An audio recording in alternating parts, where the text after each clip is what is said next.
Hello, Alexander. Hey Bart, how you doing? By the way, I'm going to start this call over Alexander because I want to respond to a comment that some people in the live chat were saying that I shouldn't look at the hands ahead of time to get it to be more fresh. I'm being 100% honest with you guys. Like most of the time, the I don't know the result. People don't put the result in. Like I know Alexander here. This is what's my notes here for Alexander. He's got 10-10 pocket tens, and I have a rating for it. I can't remember what the hand is. This is how my mind works. Like when I do the notes and I do these hand review sessions too, like on the podcast, like I want to go in and pick the best hands because I know what the best hands are for training. Not nothing against Michael G, but it's just like I've been doing this for 10, 15 years and there are certain hands that I might pick that somebody else might not because it brings out certain concepts. So that's why I would always look at the hands, and that's why I'm the one that picks them. But 95% of the time, I do not know the results. And like I said, this is why like sometimes I'll pop in and be like, oh, I remember this hand. But like Alexander, I don't think you gave me the result for this hand in your email, right? I don't remember. What did you Oh. rate my hand, Bart? 8.8 out of 10. All right, that's pretty good. Yeah. All right, so where are you playing out of? This is in Blackhawk, In Colorado. Colorado? Okay. Yeah. So it's a 2-5 game, 2K max. 2.5. And this is relatively new, right? Because I always remember like Colorado is a big place for limit. Did they change some of the rules or something, making no limit more friendly there recently? Yeah, that's what the regulars there have told me. I don't. I just come here to visit and play Oh, sometimes. oh, okay, okay. They told me it was all. Sorry if that rain's really loud in the background. They told me it was all limit like 3 or 4 years ago, and then after COVID, they started getting these no limit games. So that's not you typing. That's actual rain in the background. I'm fine with that. There's nothing you That's can do. rain. Yeah, Yeah, power of nature. yeah. I'm sitting in my car. Yeah, I'm sitting in my car doing this phone call real quick, and it just decided to rain on me. Okay. All right. So 2.5 no 2,000. Yeah. 2-5, 2K max. I'm 1450 effective with the main villain of this hand. We're Okay. playing eight-handed. There's like a really action fun player who straddled under the gun. So this actual hand is 2-5-10, but it's not like a mandatory straddle. Okay. I'm effective under the gun eight, and I make it $50 with red pocket tens. So 2.5 10. You're making it 5x in this game that's not always straddle. This is sort of a one-off, right? Yeah, because I'm like 3K effective with the fun player in the straddle who's been calling like probably like over half of his hands out of the straddle. So You wanted to get more the rest of value. the I think. tables, Yeah. yeah, the rest of the table's pretty nitty and tight, like some regulars. So I'm really just trying to like play with this guy. So I just open it up to 50. Okay. The guy next to act flats. Everyone else folds. So it's just heads up, me and the guy to my direct left. And the straddle's out. Correct. Okay. So pot is like maybe 110 or something. 115. Yeah. Yeah. Okay. Queen of hearts, 10 of spades, 5 of hearts. So middle set. Yeah. Queen of hearts, 10 of spades, 5 of hearts, and hero has red tens, right? That's what you said. Yeah. And that's just, I'm looking at the board just because no one can have 10x of hearts here because you've got it. Okay. Yeah. So that's pretty important. Mm-hmm. So I been toying around with some bigger sizings versus players that I think are pretty tight. So this guy to my direct left is like a middle-aged white dad, like 45, 50-year old, like with glasses, kind of nerdy guy. He's probably, I think he's pretty tight. I've played with him a few times. He's definitely value oriented and like shows up with pretty tight hands that I think like should probably three bet, or just hands that you're not surprised to see from a guy that looks like that. Mm-hmm. So I see bet $150. Oh, so you overbet. So I was going to say here, well, maybe not against that particular type of characterization of player, but I hadn't even thought of this when I was thinking your hand. Like, this is sometimes a candidate here to check raise. I think if you want to throw in, we did an episode. Nate, I believe, helped me with it, and if I'm correct about that, we'll have a link in the description about check raising as the preflop raiser on Crush Live Poker, which is something that's very sort of, you don't see it all that much, and sometimes people never do it, right? But the times to do it would be on a board where I think it's fairly draw heavy, and when you unblock top pair, right? Like 10-10 here unblocks top pair. And because if you're just going to go, here's the thing, right? If you go 150 here and you basically block all the tens, right?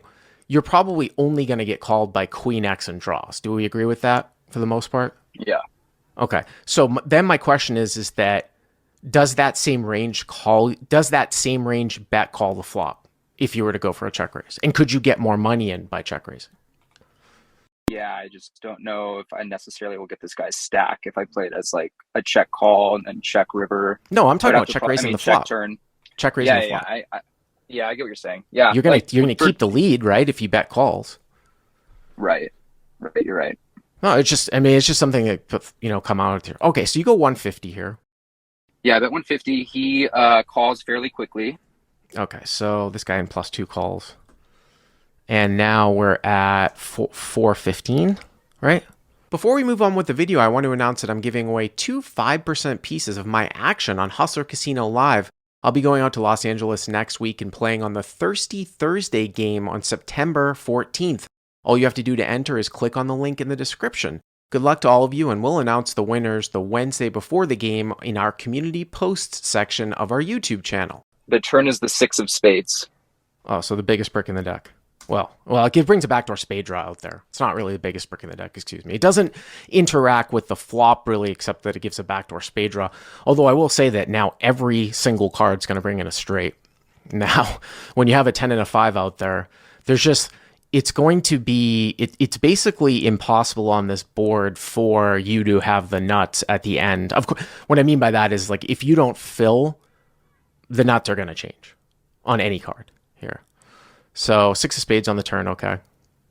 That's interesting. I hadn't thought about that, but yeah. I really consider the 6 of spades a pretty brick because I bet I overbet the flop. He's not the type of guy who's going to float me with just, I don't know. I thought that even ace jack of spades would probably fold the flop. He's pretty tight.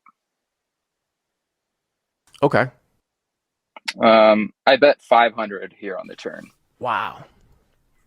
You're about to 500. So if you bet 500 and he calls, the pot will be 1350, and then you guys will have, you're setting up basically a half pot size shove for the most part. Yeah, it'll be just over 14. It'll be just over 14, right. And he'll have 750 behind. Yeah. Right. My only thing here is that when you, and again, this is one where I sort of think out loud here too. Just thinking about the whole the whole GTO response, just thinking about the way that you shape this hand. I do wonder if you go bet here for this type of sizing, are there some queens that are forced to fold here? I'm thinking out loud, like what would be the bottom of his range here? Queen jack suited or something like that flat called. Are all queens forced to call? I mean, I guess you're not going insanely over the size of the pot with 500, but sometimes you will see a reflection of that when the board starts to get extremely draw heavy. The top pair, the weakest top pairs in sometimes people's range will sort of get folded out, which is somewhat counterintuitive to people because people are like, well, the hero could have draws, but I think it's more a reflection of the hero is either going to have something that is thick value or have a hand that has a ton of equity against the bottom portion of your opponent's range if he's good. But it's interesting. So okay, so you go 500 here. Yeah, he tanks for a while. The call in. So he calls again. Yeah. Now let me ask you another question here as we now get to 14-15 with about a half pot size bet. If you're playing pocket tens like this, are you going to play aces and kings like this? Any overpair that unblocks top pair? No, I think I'm playing pocket tens like this and then big combo draws like this, and that's probably it. So you don't think you're going to take this on sizing with aces or kings? No, because I'm targeting like ace queen king queen. So I think with like aces and kings, I'll probably It'll just block it. Okay. Fair yeah, enough. I'll go smaller. I'll go smaller Yeah. on each street, I think. All right, so 14, 15 to the river. And like I said, unless the board pairs here, it's going to be nut changing. Well, this is really nut changing. It's the jack of hearts. Jack of hearts. Yeah. Queen of hearts, 10 of spades, 5 of hearts. Hero went big on flop. Huge on flop. Overbet turn. And now the river here is the jack of hearts. But the interesting thing here, though, is, I mean, it's like, oh my God, like it's a scary type of heart. It's a scary on the front door side. Like I went back to the flop, you have the 10 of hearts in your hand. The jack of hearts now comes in, and it's probably one of the best hearts that you can see when you take a look at what are the combo draws on the flop, right? King, jack of hearts, and jack, nine of hearts, right? The big combo draws. So he can't have those, right? So my question to you then becomes like, what, you have the 10 of hearts in your hand. So he can't have king 10 of hearts, right? So what flushes can he have? And it would just be like ace king of hearts, which is not three betting, somehow is just flatting, or some sort of ace X of hearts holding here, which, does he call next to act with like ace 7 of hearts, ace 4 of hearts? And by that token, because your sizing has been so large, when he picks up no backdoor on the turn, like queen 10-5, you overbet the pot, right? Let's say he has ace 4, ace 3 of hearts, which is like a backdoor wheel draw too, when not flush draw. When you go 500 on the turn, is he going to call with those hands? Like if you were in your opponent's position, would you call with ace 4 of hearts on the turn to your line? No. You would not. No way. Okay. So how does he have a flush here then? That was my thought. So like I saw the card, I was like, okay, that limits his flushes. He can barely have a flush here, but at the same time it brings in ace king, and guys like this just like put younger people on me when they're just blasting off on ace king. So it's like a weird card where it makes my like perceived range, what hands he's putting me on, I think it makes that stronger, if that makes sense. I don't really know how to. No, I see. You cannot value bet. You have to pull back your value betting when a card like improves your perceived range, I think is what you're saying, right? Because like if he was bluff catching against what he thought was like ace king, right? Then now you've made it. Now you've made ace king. What about him having ace king here? Does he ever, like, what if he flatted with ace king Good off here. and, called with ace king with a heart in it, and then now on the turn, is he just folding that out? It's kind of interesting because, is it possible that he might try to bluff the front door here if the heart came in, if he had like ace king off with the ace of hearts or something like that? Now, obviously ace king comes in, but I tend to agree with you here that it seems awfully optimistic, even though we don't think he has many hearts here, for you to, yeah, it's a close one because you only have half a pot size bet left though too. So it's like a lot of times like it's really close. I don't know how he has a flush here. People saying king 9 of hearts. This does not sound like the type of guy No. that has king 9 of hearts here in this spot. No. Yeah. What about a block bet? Dan's Tay says a block bet. I mean, you only have half pot size bet left though, right? Like you'd have to block call, That's what, right? yeah. I didn't think that was like an even possible size. I thought I could just go all in or check, but when I talked to some friends about it, they said block, but it's just so unconventional to me. Block for 300? 200. Yeah. If you go 200 and then he shoves for what, 700 total, the pot is going to be 2,500, 500 for you to call, but what, you just hope, he doesn't have like a ace queen with the ace of hearts that he's turning into a bluff. And the other problem is that like I said, some of those primary ace X stiff ace of hearts hand, if he gets there, is ace king, which you're losing to anyways. It's a tricky spot for sure. What did you do? I just went all in because I didn't think that he could have flushes, but he snapped me off with ace king of hearts. So hero goes all in. And villain has ace king of hearts, which is the one that we were Yeah. talking about, right? So let's wrap this one up here, Alexander, Mr. 8.8 out of 10. Actually, I think I shortchanged you here. I give pretty 9.2. I give pretty good my good self ratings. Like the worst rating that I'll give if it's picked is like an 8 that will make it on the show. There's some like 9.25. So I would say this is a solid 9 that will definitely be used. But just to wrap this one up, what are you getting called by here? Yeah, that's what I don't know. I mean, like pocket fives, it's so thin. Like pocket fives, one combo of queen 10. Hope that he just side calls me with ace queen with the ace of hearts because it's only half pot. I don't really know. I thought it was hard for me to be beat. I don't know what I'm going to get called by either. That's why it's just a spot that I just don't even know. Do you think it's a check fold? Yeah, I mean, because here's the thing. More, I do think it's yeah. Yeah, because we just put out this. I mean, as crazy as that sounds, right? We just put out that hand with the ace deuce of diamonds from a couple days ago. And we just said, wow, he really can't have any flushes here, like all that much. But could this be a situation where you're just going to be good 95% of the time? It's going to go check, check, but you're not going to get called by a worse hand here if you bet. So the play is to check.